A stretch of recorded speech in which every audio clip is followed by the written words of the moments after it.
Good day, everybody. Good morning to us. We're here this morning and it's around 10:30 in the morning. I've been awake for about 6 hours now, believe it or not. And part of the reason is because there was a war in my bedroom this morning. There was a war between a cat and a throw rug in our room. And I know this rug attacks cats on a regular basis. I got up, looked at it. The cat was smiling, saying, "Look what I did, Tom, I killed it." But this morning, when I got up and I measured my CO₂ level using my AirNet 4, I found that my CO₂ level was in the green zone, which typically for me correlates or matches with a good mood or a good refreshing night's sleep.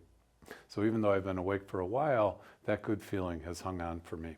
So on some fine mornings, even though it's beautiful, I wake up tired or kind of foggy and just kind of unrested. And after should have been a good full night's sleep of like 10 or 12 hours sometimes, why would that be? One of the reasons is because CO₂ could be too high, relative humidity could be too low, the temperature in your room could be, generally speaking, it's too warm if you're in a less than rested mood. So those are the things that affect me and sometimes that I have to work on to change. And we're going to talk about measurement. We're going to be talking about CO₂ levels, relative humidity, and also air pressure to a little bit lesser extent. But those are things that can affect sleep that we often don't think about. Let's start with CO₂, which is carbon dioxide. And I'm sure that you remember this from even primary school biology, but every time we breathe, we puff out a little bit of CO₂. And remember that on the opposite side of that is sort of what plants do.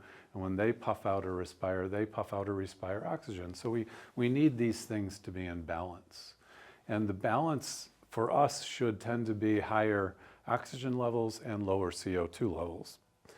So in a closed room, when you're puffing out your CO₂, you're very often going to have a buildup of CO₂. The question is, when does it become a problem for you? And typically speaking, we can find that when CO₂ gets above a certain level, climbing above 1,000 parts per million, you feel a little bit drowsy, a little bit tired, and you probably need to do something about that. Which kind of brings us back to how AirNet 4 came about.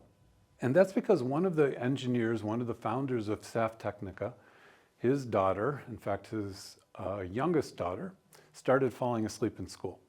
And why would that be?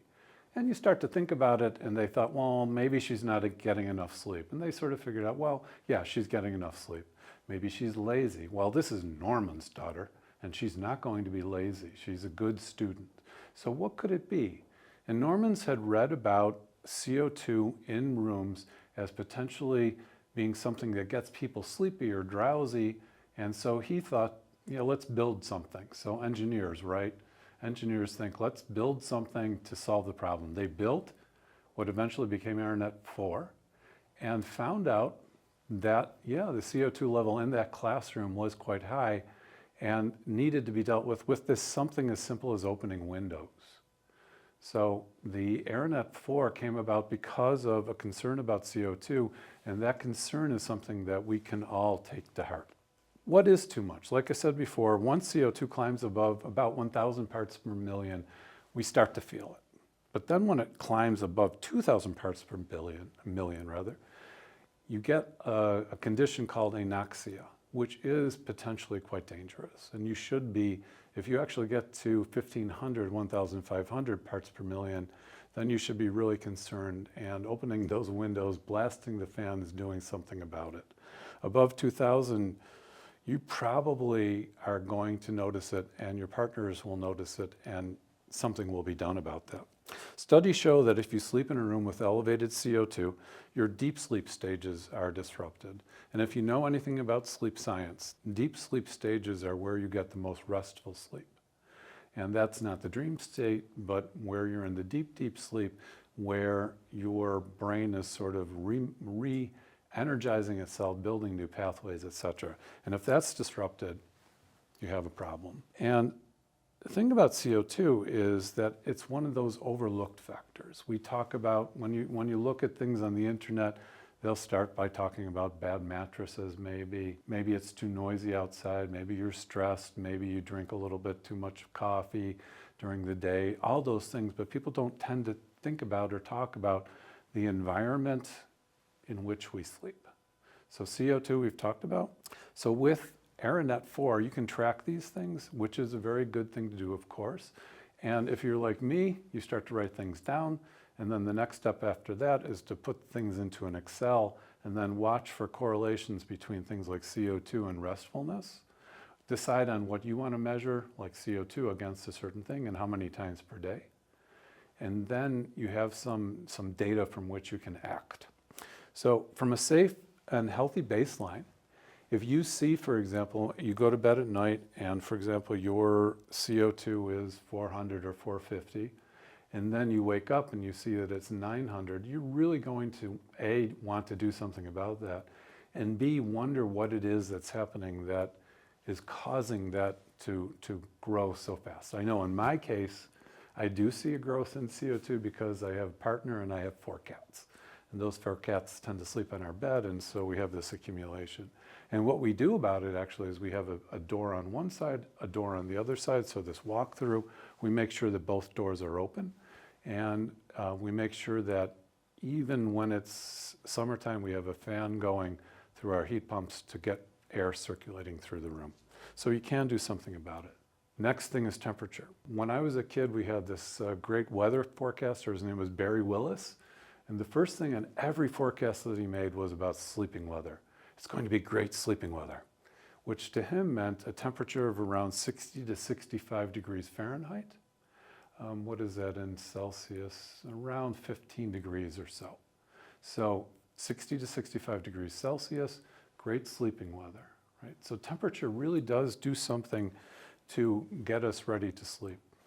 And the best thing that it does is it helps us to cool down. And if you think about what happens during sleep, and one of the things that happens is that metabolism lowers, and you want to encourage that. And by having a lower temperature in your room, you encourage your metabolism to slow to get you ready for sleep.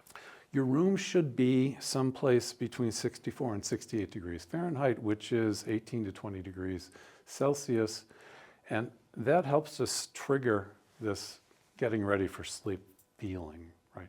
And you'll often feel it as you're sitting in your bed, hopefully not reading, because we know that's not a good thing to do in bed, but you can feel yourself dropping off to sleep. And if you know this saying in English, which is you drop off to sleep, you literally feel that you drop.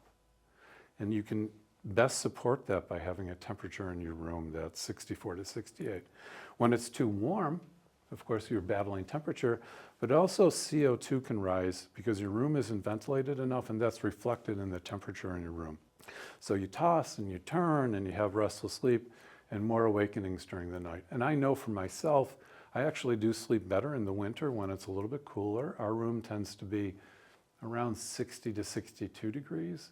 And in the summer when it's above like 70 or 72 degrees, for me it's misery. So it's very, very difficult.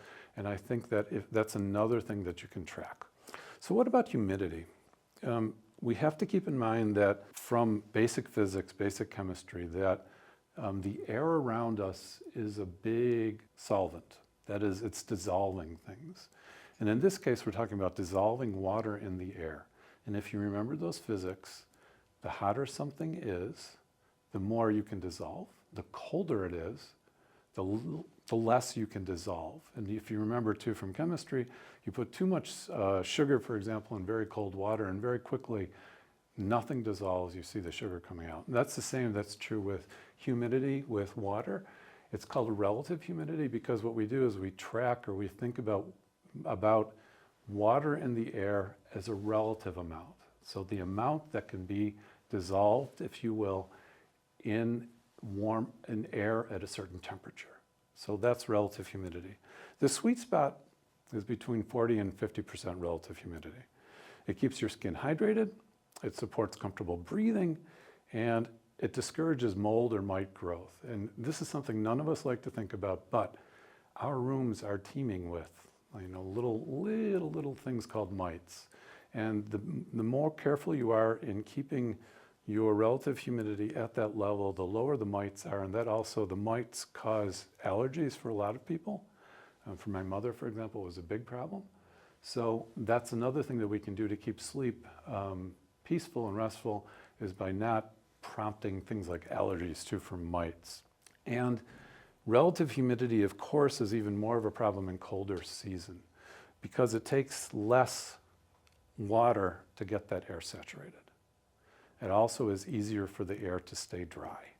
So as it's colder, for example, right now in February, when the air gets drier, our skin is dry, we have a little bit of difficulty with breathing sometimes because everything is so dry. Our lungs rely on well moisturized air. So when that happens, we do have a problem. What can you do about that? You can have a humidifier. You can make sure that there's good circulation of air from outside where things are probably a little bit damper. So what do you want to do? You want to make sure that you're a delightfully marinated pickle, not a dry and drowsy pickle, right? So we want to keep ourselves nicely marinated, but not dry. So air pressure. We don't often notice this, and that's okay. That's true of many, many people. It's not true of me. I notice it because I have very bad sinus headaches. And I notice when air pressure changes, believe me. I notice, like, if I wake up in the morning and I have a bad headache, I can immediately say, okay, I'm going to look at the barometer, and I know that the air pressure will be high. And it's almost invariably true. But we do know that even for people who are not me, who don't have bad sinus problems, that it does affect us. When air pressure drops, like before a storm, some people do experience headaches, they have joint sensitivity or lighter sleep. And that's, of course, the thing that we very often see, and people say, oh, the dog or the cat can tell when there's a storm coming, and that's what they're reacting to, is air pressure changes. It's subtle, but over time, you can learn how your body responds by tracking that and then measuring it and comparing it to, for example, CO₂, temperature in your room, and those different variables, and just looking for correlations. So the good news is that once you start tracking these factors, you can easily control them. You can ventilate your bedroom, meaning open a window for 15 minutes. I like a term that I've heard recently called burping your room. So you open it, let some air out, and then close the window. Or you can put fans in your window in the summertime, and that gets more air circulating in your room and decreases CO₂. In my case, I know that when we have our sort of cross doors open, that we have less CO₂ accumulation over the night. And then you also can use the tool like AirNet 4 that helps you to actually give numbers to these things. And when you give numbers to these things, then you can easily see how your small changes affect these things, which are temperature, relative humidity, and CO₂ level. Looping back all the way to the beginning, so we focus often in talking about sleep hygiene. We focus on things like mattresses, apps that help us keep track of when we're tired and when we should go to bed and things like that, or supplements like melatonin, to keep you sleeping, get you sleepy. But there are simpler things that you can do that you have a little bit more control over, which is in measuring CO₂, relative humidity, and the temperature in your room. By keeping your CO₂ low, you optimize your space for restful sleep, and your humidity balance, you can completely change how rested you feel in the morning. So a few small tweaks can transform your sleep, make you a happier person in the morning, and help you to perform better every day. Thanks for watching, and remember, better air means a better you.